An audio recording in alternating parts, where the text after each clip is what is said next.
On camera, how did US journalists react when chaos erupted during the White House Gala shooting that stunned the entire room? Has a new controversy now exploded, with visuals appearing to show journalists picking up expensive liquor bottles amid the confusion? As panic spread through the venue, were some attendees seen leaving the scene carrying wine bottles and even food items? With multiple videos now going viral, do these visuals suggest a chaotic scramble as journalists walked away with more than just headlines? Amid all this, did Karoline's pre-event remark take on an eerie tone after real gunfire shattered the evening?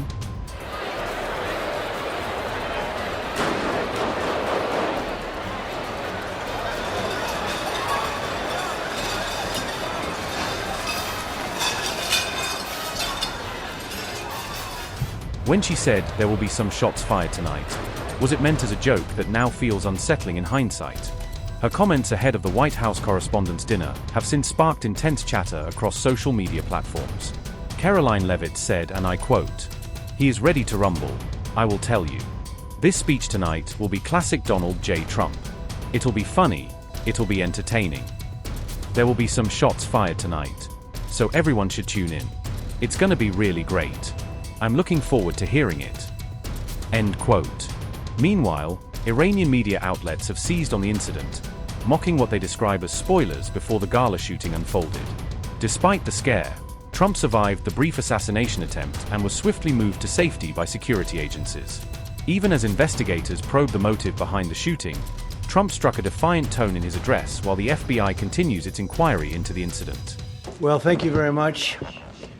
That was very unexpected, but incredibly acted upon by Secret Service and law enforcement. And this was an event dedicated to freedom of speech. A man charged a security checkpoint armed with multiple weapons, and he was taken down by some very brave members of Secret Service, and they acted very quickly.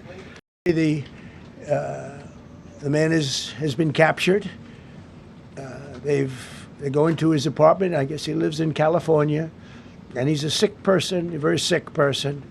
One officer was shot, but saved by the fact that he was wearing obviously a very good bulletproof vest. He was shot from very close distance with a very powerful gun, and the vest did the job. I just spoke to the officer, and he's doing great. He's in great shape.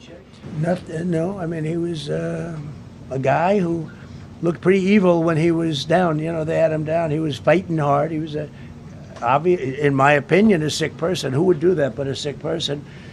But I think you're going to find everything about him. No reason to talk about it now. But tomorrow at this time, long before this time, you're going to know a lot of things about him. They seem to think he was a lone wolf, and I feel that too. We looked at all of the conditions that took place tonight, and I will say, you know, it's not a particularly secure building, and I didn't want to say this, but this is why we have to have all of the attributes of what we're planning at the White House. It's actually a larger room, and it's much more secure. It's drone-proof, it's bulletproof glass. We need the ballroom. That's why Secret Service, that's why the military are demanding it.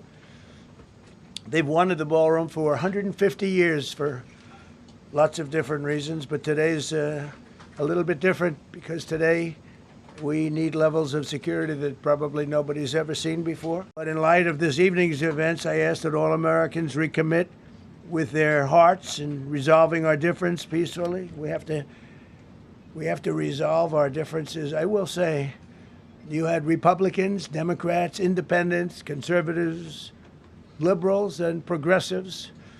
Those words are interchangeable, perhaps, but maybe they're not. But yet everybody in that room, big crowd, record-setting crowd. There was a record-setting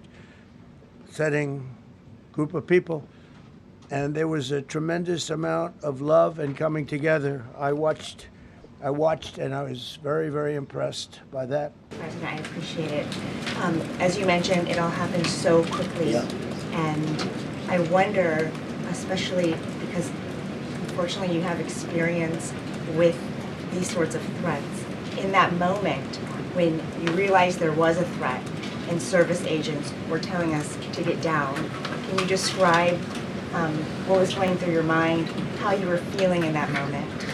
It's always shocking when something like this happens. It's happened to me a little bit, and that never changes.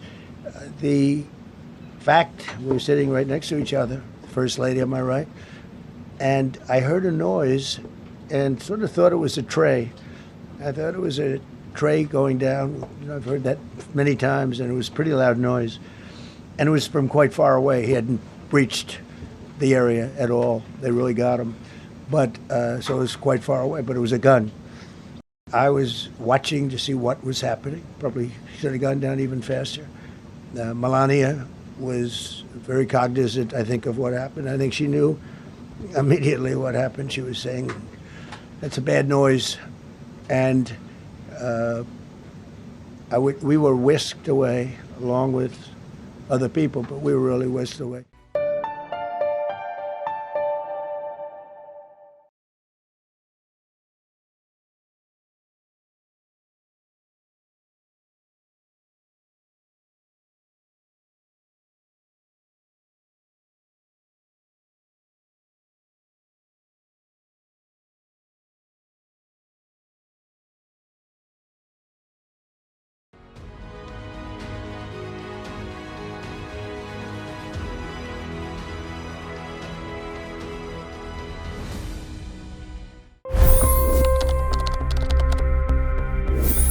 $25 crore गरीब गरीबी को परास्त करके बाहर निकले। For the good of our nation, let's work together and let's truly make America great again. The fastest news breaks. Requested PM saying that look, you will have to speak to Putin and to Zelensky. The biggest newsmakers. The relationship with India is probably the most important bilateral relationship the U.S. will have for the rest of this century. The capital delivered quite an election result today. Expert analysis. The million-dollar question today is how to stop this dance of death. Ground reports. I'm standing at the crossroad of the Kumbh Mela. Behind me are more than 100 entry ghats. Long-form interviews. Exclusionary politics is reflected in Manipur case as well. You don't bother because this is a small state.